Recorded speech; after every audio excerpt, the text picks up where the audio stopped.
Okay, so we are going to finish off the week 5 lecture notes. Okay. And so part 1, we mostly dealt with the scientific notation. We're going to finish that off here and then deal with ratios. Okay. All right, so let's go to this question here. Okay.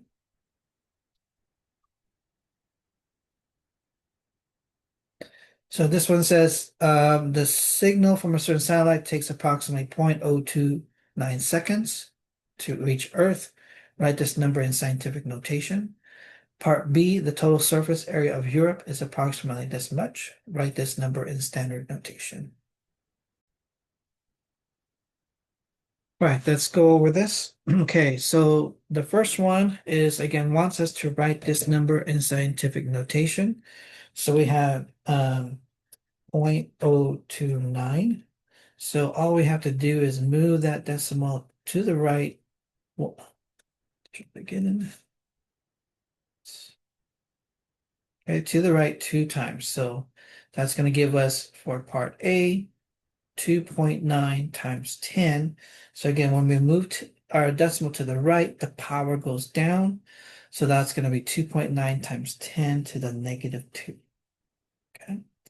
And then for B, it says we want this in scientific notation to standard notation. So that means we shouldn't have the times 10 to the 6th power. Just wants a regular normal number. So we have 3.93. And again, we're going to move the decimal to the right. When we move it to the right, the power goes down. So that's going to be 6, 5, 4, 3, 2, 1. Okay. Okay, so we should have 1, 2, 3, 4 zeros there. So our answer should be 3,930,000.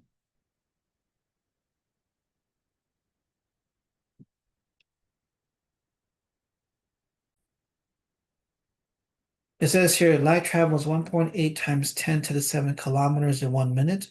How far does it travel in 7 minutes?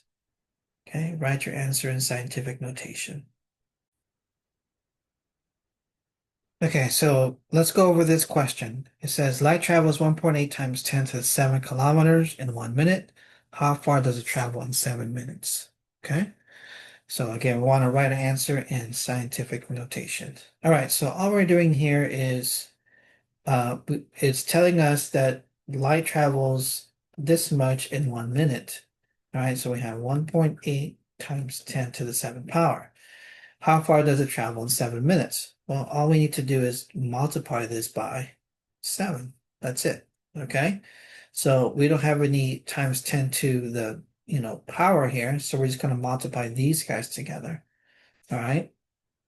So when we do that, we're going to get 12.6. So again, I'm just going to multiply the 1.8 times that by 7, and that's going to give us 12.6. And then the 10 times 10 to the 7, we're just going to stick it here, okay, at the end.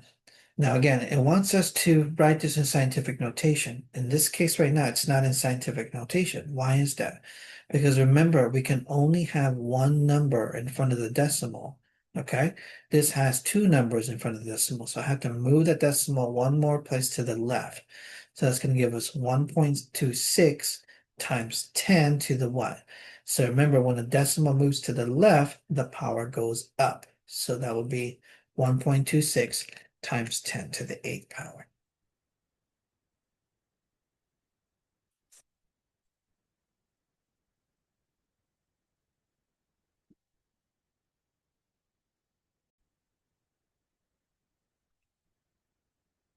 Okay, so let's go to the next question. It says here, write the following ratio using two other notations. Okay, so um, we can write, the answer as 1/9, or we can write it as 1 to 9, or we can write it as 1 and as the two dots here to 9. So these are all saying the same thing. These are all the same. Okay? All these are the same. I can write in this format, or this format. All right. It says use only the numbers above, not any other. So notation one. So again, we can use it in this format, right? 1 to 9, or we can use it in this format. That will be our notation two.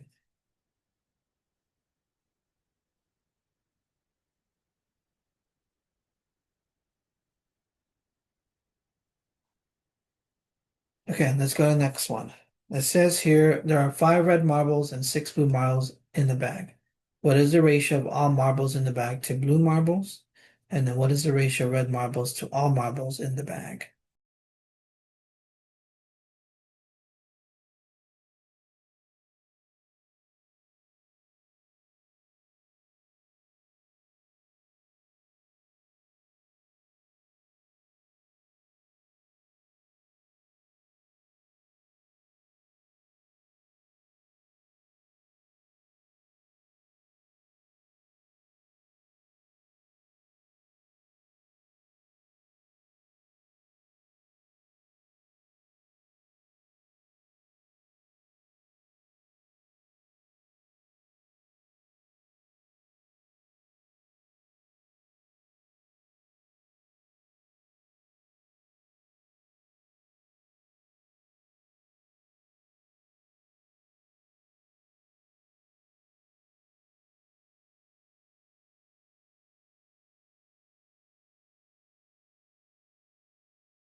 So I apologize, I was on mute, so I'm not sure what slide I was on. So let me just restate this real quick. So what I did here, we had 5 red marbles and 6 blue marbles. So I just added them up, giving us 11.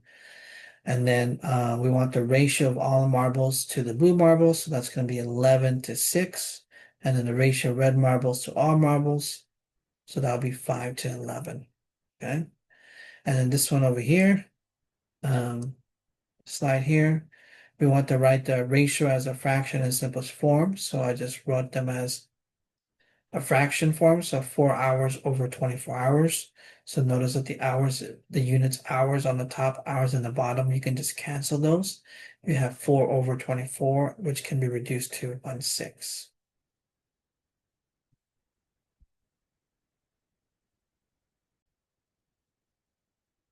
All right, so this one says write this ratio as a fraction in simplest form without any units, 56 hours to 2 days. Okay. You can use the table below to help to convert the units. All right, so we have 56 hours and into 2 days. Okay, to 2 days. So in this case, we need to change one of them so we can have it in one unit form. So let's change the days to hours because we know that there are 24 hours in one day. So we'll have 56 hours on the top. And then the bottom there, 2 days, that's going to give us 48 hours. Okay.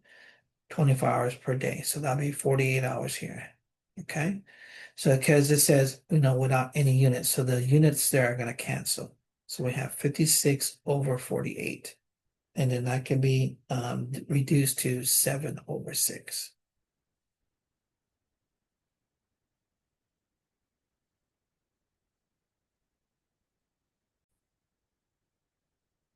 It says here Lamar's driving his motor home and uses 4 gallons of gas for every 28 miles he travels.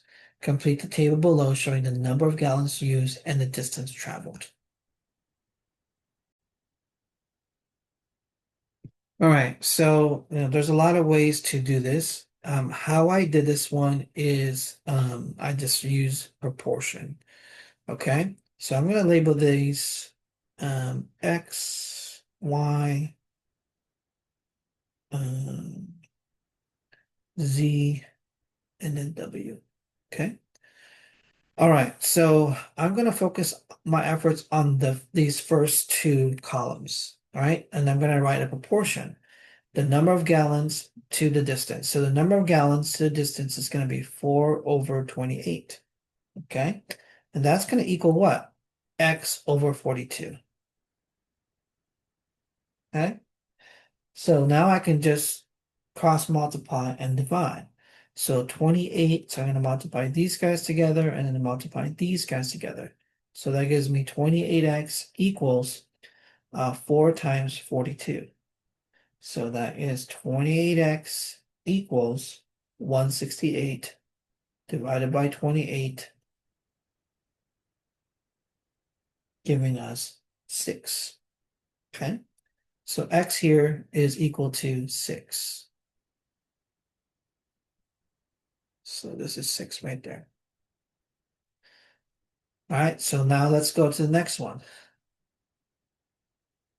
Okay, now we need to find y.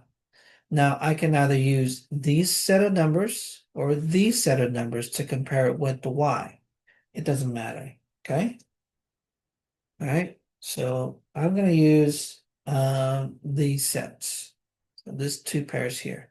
Okay. So we're going to have, because we already know what x is, so that's going to be 6 over 42 equals y over 49. Okay. Then I'm going to cross multiply and divide. So multiply these guys, multiply these guys. So we have 42y and then 6 times 49. Okay. So 6 times 49 is 294. And then we have 42 here. And then we're going to divide both sides by 42. Okay. So y gives us 7. So I'm going to put 7 there.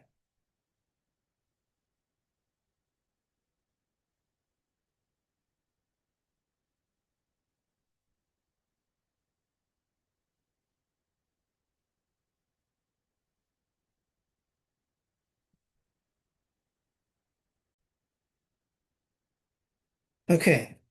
So I can keep doing that and find Z and W, or I can look at a pattern. There's a pattern here, right? So, what do we have to multiply by to 4 to give us 28?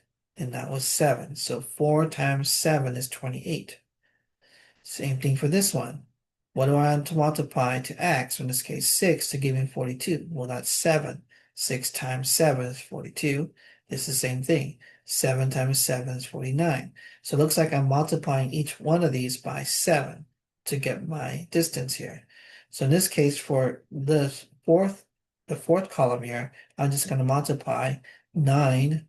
I'll just have 9 times 7. So that gives us what? 63. Okay, so this will be 63 here. All right. Now, if I multiply by 7, that gives me the output.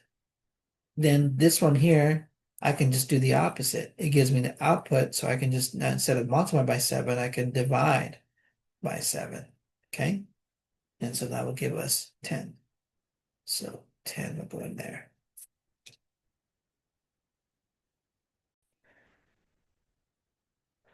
All right, says here for parts A and B below, choose the correct description, fill in the blanks as necessary.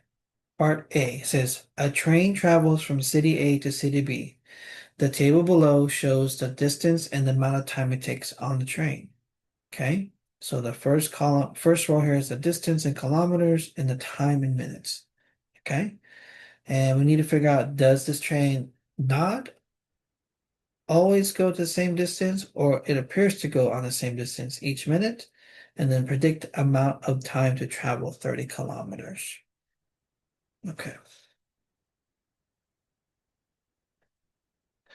All right, so if we take, okay, we're trying to see if it's going, the distance per minute, is that going to be the same for each one?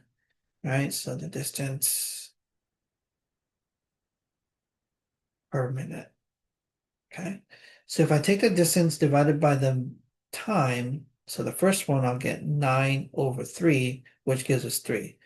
If I do that for the second one, 15 divided by 5 gives us 3.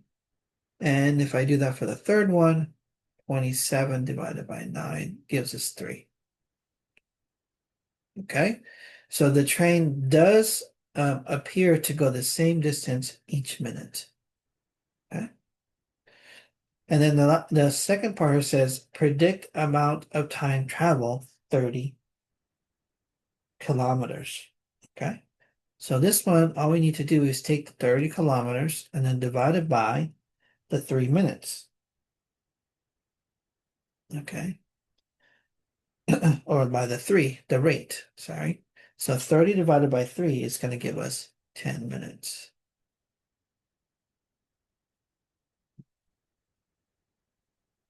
So here's our answer there.